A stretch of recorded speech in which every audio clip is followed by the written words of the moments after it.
The radar warning receiver screams as Captain Arthur Boniface realizes his F-4 Phantom has crossed into North Korean airspace at 18,000 feet altitude.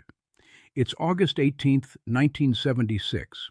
His routine patrol along the Korean demilitarized zone has become a nightmare when navigation equipment failure sent his fighter jet 50 miles north of the 38th parallel.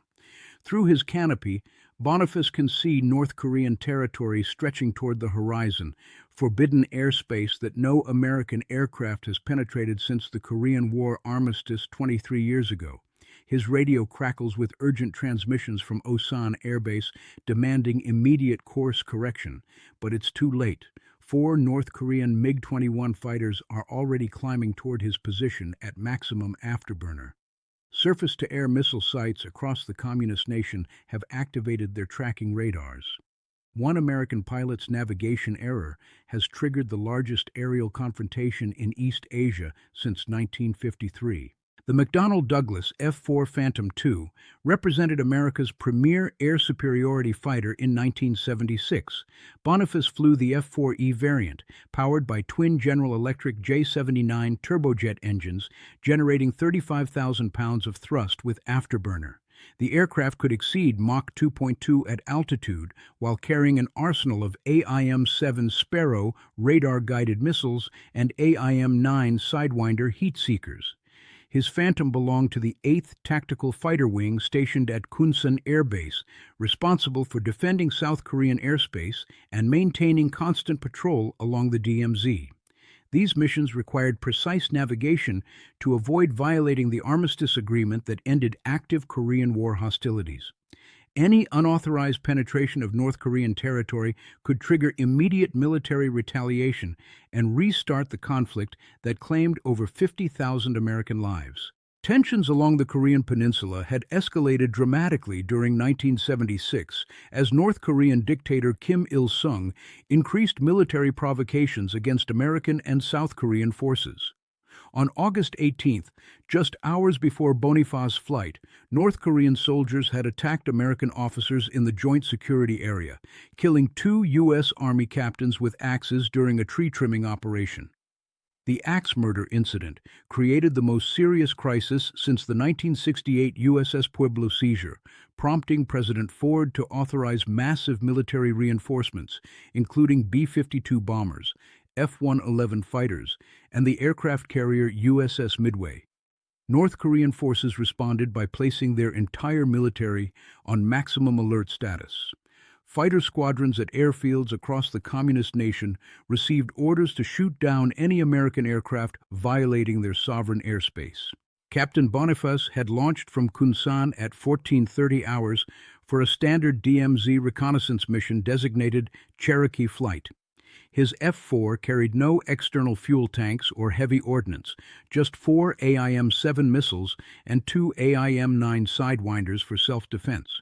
The flight plan called for a north-south patrol pattern 20 miles south of the DMZ, maintaining visual contact with the border zone while photographing North Korean military positions with long-range cameras. Weather conditions were marginal with scattered clouds at 15,000 feet and visibility reduced by summer haze. Boniface flew alone, his usual wingman grounded due to hydraulic problems that couldn't be repaired before the scheduled mission. This violation of standard 2 aircraft patrol procedures would prove critical when navigation systems began failing over the Yellow Sea. The crisis began when Boniface's navigation system failed 40 minutes into patrol. Visual landmarks disappeared in summer haze while unknown winds pushed the Phantom northward. His compass showed proper heading, but by 15:20 hours, the F-4 had crossed the DMZ and penetrated 15 miles into North Korean airspace without Boniface realizing his position. North Korean radar operators detected the American intrusion immediately. The F-4's large radar cross-section and distinctive twin-engine heat signature provided unmistakable identification as the aircraft crossed into forbidden territory.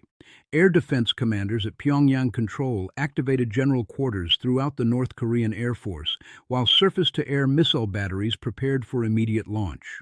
4 MiG-25 fighters from the 57th Fighter Regiment scrambled from Suncheon Air Base, climbing rapidly toward the American aircraft's position.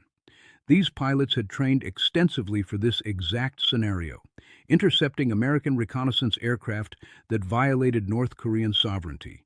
Their orders were unambiguous: destroy the intruding fighter before it could escape back across the DMZ. The first indication of crisis came when Boniface's radar warning receiver detected multiple tracking signals from North Korean surface-to-air missile sites. The distinctive warbling tone indicated SA-2 guideline missiles had locked onto his aircraft from sites across the communist nation.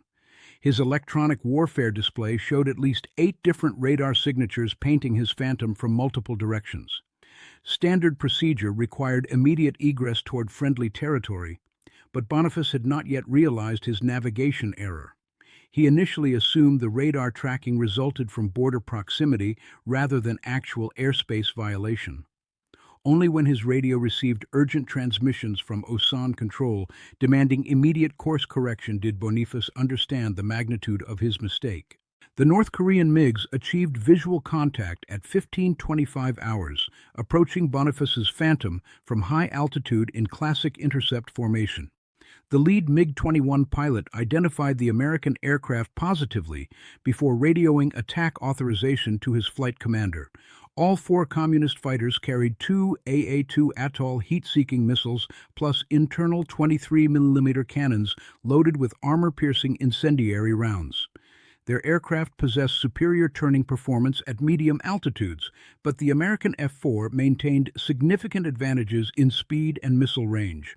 The engagement would depend on whether Boniface could utilize his Phantom's strengths while avoiding close-range dogfighting where MiG agility provided decisive advantage.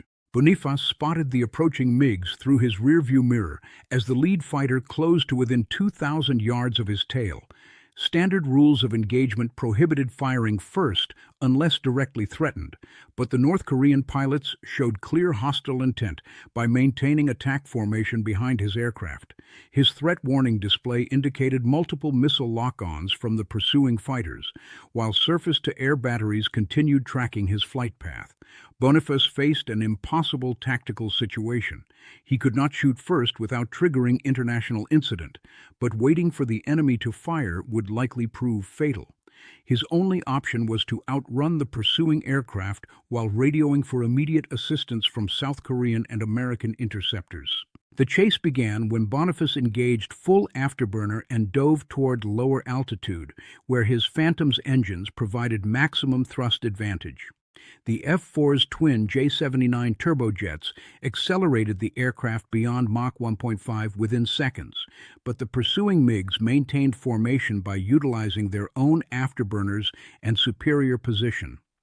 The North Korean pilots attempted to close range for heat-seeking missile shots, while Boniface maneuvered desperately to break their tracking solutions. His aircraft pulled 7G turns that stressed the airframe to design limits while maintaining maximum speed toward the DMZ boundary. Ground-based SA-2 missiles launched from 3 separate sites, creating massive explosions that filled the sky with shrapnel and shockwaves. The aerial battle intensified as additional North Korean aircraft joined the pursuit. 6 more MiG-21 fighters scrambled from Kachon and Toksan air bases, creating a total of 10 communist interceptors converging on Boniface's position. The American pilot found himself completely surrounded by hostile aircraft, while surface-to-air missiles continued launching from installations across North Korea. His fuel consumption at maximum afterburner limited engagement time to less than 10 minutes before reaching emergency reserves. The Phantom's superior speed provided temporary advantage, but the sheer number of pursuing aircraft made escape increasingly unlikely. Boniface realized that his navigation error had created exactly the scenario both superpowers desperately sought to avoid: direct combat between American and Communist forces that could escalate into global conflict. South Korean F-5 fighters scrambled from Suwon Air Base at 15:30 hours after receiving Boniface's distress call, but the aircraft required 15 minutes to reach the engagement area. American F-4 Phantoms from Osan would arrive even later due to greater distance from the combat zone. Boniface had to survive alone against overwhelming odds while avoiding actions that could justify North Korean claims of American aggression. His tactical situation deteriorated rapidly as MiG pilots achieved favorable firing positions despite his evasive maneuvers. The lead North Korean fighter launched an AA-2 Atoll missile at maximum range, forcing Boniface into violent defensive maneuvering that brought him even closer to additional pursuers. The crisis reached maximum intensity when Boniface Phantom finally crossed back into South Korean airspace at 15:35 hours. The pursuing North Korean MiGs broke off their attack at the DMZ boundary, but surface-to-air missiles continued tracking the American aircraft until it reached safe distance from the border. Boniface's fuel state had dropped to emergency levels, requiring immediate landing at Osan Air Base rather than returning to his home station at Kunsan. His aircraft bore evidence of the engagement, paint scorched by near-miss missile explosions and minor structural damage from high-G maneuvering. Most critically, his navigation error had provided North Korean intelligence with detailed observations of American fighter capabilities and tactics during combat conditions. The political ramifications created immediate crisis for American diplomacy. North Korean propaganda claimed the penetration represented preparation for preemptive attack. President Ford faced congressional demands for explanation, while the Pentagon launched investigation into navigation procedures. The engagement demonstrated that both sides remained prepared for immediate combat despite 23 years of armistice. The aftermath of the Phantom's DMZ crossing influenced American air operations over Korea for the remainder of the Cold War.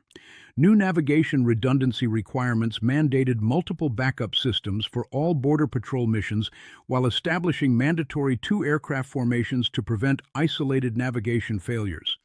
Electronic warfare equipment received upgrades to provide better threat warning and countermeasures against North Korean surface-to-air systems. Most significantly, rules of engagement were modified to authorize defensive action against hostile aircraft before they achieved firing position, recognizing that waiting for enemy attack could prove fatal in modern air combat. The North Korean response revealed significant intelligence about communist capabilities. Intercept coordination indicated sophisticated command systems, while surface-to-air performance exceeded American estimates. The engagement confirmed aggressive North Korean rules of engagement, authorizing immediate attack regardless of political consequences. Captain Boniface completed his Korean tour in 1977, his crossing becoming classified case study material. The incident highlighted the razor-thin margin between routine patrol and warfare along the world's most armed border. Boniface described it as 10 minutes that could have restarted the Korean War. The Phantom that crossed the DMZ demonstrated Cold War dangers, where minor mistakes could trigger major conflicts. Advanced aircraft provided tactical advantages, but could not eliminate human error in geopolitically sensitive areas. In Korean skies, the margin between peace and war measured less than 50 miles and 10 minutes of flight time.